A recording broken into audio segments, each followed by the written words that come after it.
Hello, hello. Welcome back to another episode of the Scaling Deep podcast. I've skipped at least a week because I was so busy inside of my membership multiplier bootcamp and prepping for some deadlines. And now I am about to take off to Miami tomorrow for my amazing Digital Insiders Mastermind group that I get to show up in and learn so much, connect, troubleshoot my own challenges with people who are really generous with their time and just like soak up some sun. Although I'll probably be less focused on soaking up some sun and more soaking up wisdom, because it's just a huge opportunity for me to get in the room with some like really successful people who are all diligently working away at making their life easier in their digital online service world. So that's what we are going to be doing this week. And today, I just thought I wanted to pop in with a quick rundown on the three numbers that you need to track inside your membership if you want to start growing it. Now, I'm always sharing in my podcast things that are like really like popping up as important because of the conversations I get to have with my own clients and members.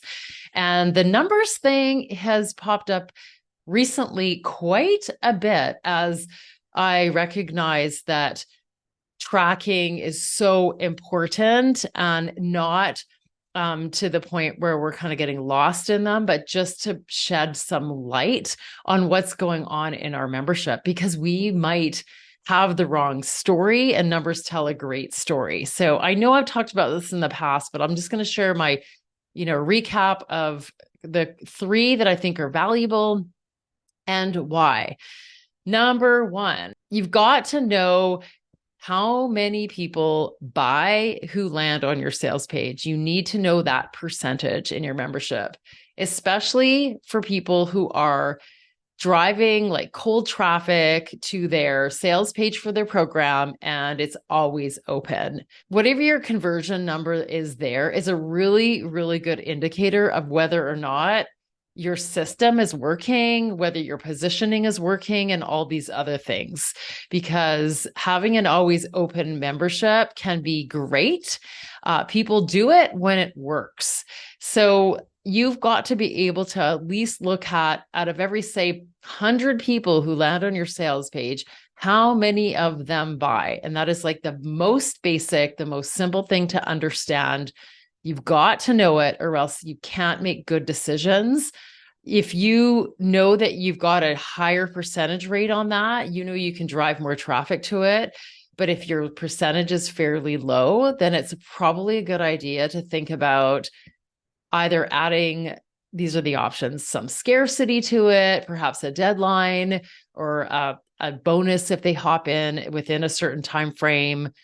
Considering closing the doors for that so that they can't just access it any time, because perhaps they don't see it as important enough and valuable enough to jump in right away. And then that just loses their attention, and then they forget about it and can't even find where they came across you in the first place. Or you need to like level up your positioning. So those are the kinds of things that you want to pay attention to. And if you're curious to know what those percentages are, well, if you're converting at less than 1%, so say out of every 100 people, you don't always even get one, or you just get one, that is usually a sign that you've got to work on something. And it's often the positioning. If less than 1% are buying into your program, they're not understanding the value of it. So yes, you can do things like add scarcity and all that, but you also have to consider that they're just not getting the value of it. It's just not getting across to them. And that is often in your copy. That's often in your irresistibility or uniqueness of your offer. So that's number one. Number two is getting to know the lifetime value of your member, the average amount that you earn from each person, because that can help you figure out what every sale on average is actually worth, which is a lot harder in a membership than it is with a different kind of program. If you have a course and it is worth $500 and once in a while you put it on sale for $400, you'll know the average price point for that fairly easily by adding up all the sales and then dividing them by the number of the sales. And then you've got your average number. And it's like, it's $500 or it's $475, it's whatever it might be. So you'll know that very clearly. That's a little trickier in a membership because you have to actually kind of add up how long everyone stays and start to paint sort of an ongoing number picture of what that is. So if you've got people who stay on average 10 months and a $47 membership, you've got that $470 average lifetime value of your member. And that will help you figure out, well, how much is it worth for you to drive traffic to it? Like, is it worth paying $100 per sale if you have to spend money on ads to get people there? In that case, that is probably pretty good. Just like with a lot of product and courses, if someone can drive traffic to their website and have it cost $100 to get that traffic going per sale, they're profiting $370 from that. So if you're looking at that and thinking, oh, it cost me $100 to get that $47 sale, then it's not going to look very good, is it? It's not going to look the same as recognizing that most people will stay a lot longer than that 1 month. And even at 2, you've broken even, and then they're more likely to stay longer, and some will stay so long that they bring that number even up. So it's important to know that so you can start to think of more strategically about how you're driving traffic to your program and what that is worth to you. Okay. So that will change a bunch of things knowing that. So the third number is that overall audience number. So that is that 1% rule, which I like to say. And I know I've already mentioned the 1% as being a sort of minimum amount that you want to convert on your sales page, but it's also an indicator that you are connecting to your audience and that you have a pretty good relationship with your audience is if you have at least 1% of them in your paid programs. You want to make sure that if you have a list of 2,000 people, you've got at least 20 members, because that shows that you're on the right track to having an offer that resonates with your audience, and the kinds of things that you're talking about and sharing with your audience on an ongoing basis is relating to them and their issues and their goals and all those things. And that is an indicator of that is all happening is when some of those people, at least 1%, jump on over into your program. So those are several different things to look at. Okay. So let's recap. The first and most foremost thing is to look at your sales page and say, I got at least a percentage of people who land on my sales page are buying. Okay. That's how you know that your offer is positioned okay. And now you can optimize it and it's worth optimizing. Number 2, what does that overall sale end up actually being?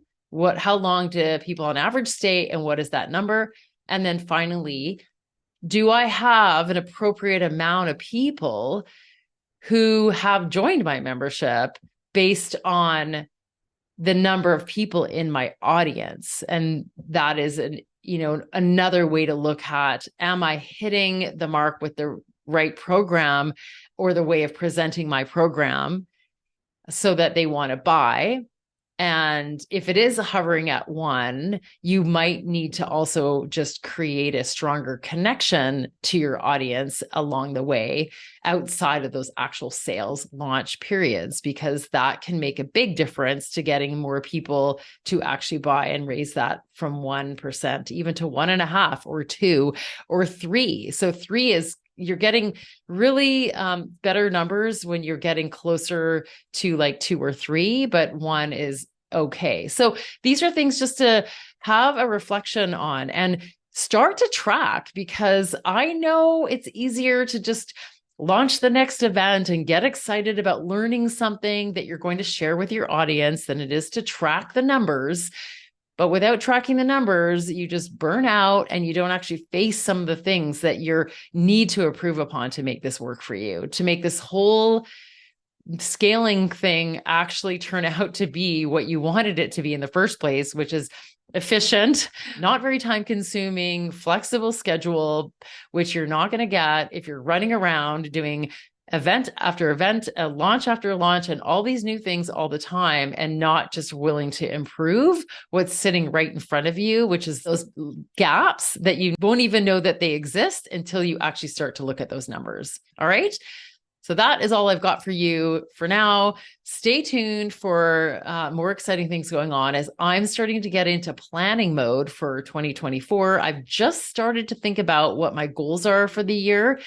And I'm going to be sharing that with you in the next month or so, and hope to inspire you to start thinking about what you want your next year to look like. And if this is going to be your year of the membership, well, definitely is going to be my year of the membership still and again and continuing. So keep following me for that. If you enjoy the podcast, give me a thumbs up on YouTube or add a review and a rating on iTunes. It really helps me to hear from you and to know that I'm hitting the mark and providing information that you find helpful. Thanks again for being with me here, and I'll see you guys soon.